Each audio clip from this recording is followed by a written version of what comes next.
Ang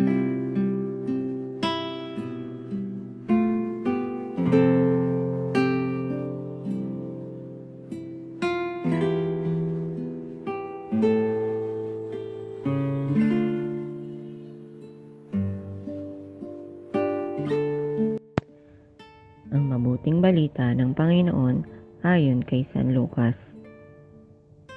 Noong panahong iyon, sinabi ni Jesus sa kanyang mga alagad, "Tandaan ninyo ito, kung alam lamang ng puno ng sambahayan kung anong oras darating ang magnanakaw, hindi niya pababayaang pasukin ang kanyang bahay.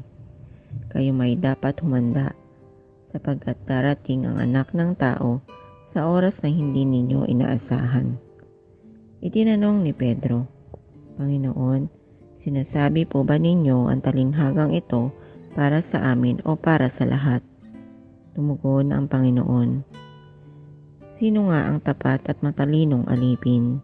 Hindi ba siya ang pamamahalain ng kanyang Panginoon sa sambahayanan nito upang magbigay sa ibang mga alipin ng kanilang pagkain sa karampatang panahon? Mapalad ang aliping iyon kapag dinatnan siyang gumagawa ng gayon pagbabalik ng kanyang Panginoon. Sinasabi ko sa inyo, pamamahalain siya ng kanyang Panginoon sa lahat ng ari-arian nito.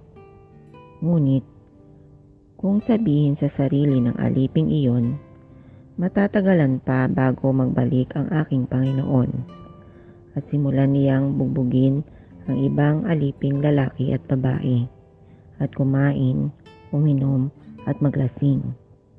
Darating ang Panginoon ng aliping yaon sa araw na hindi niya inaasahan, at sa oras na hindi niya alam. Buong higpit na parurusahan siya ng Panginoon at isasama sa mga di tapat.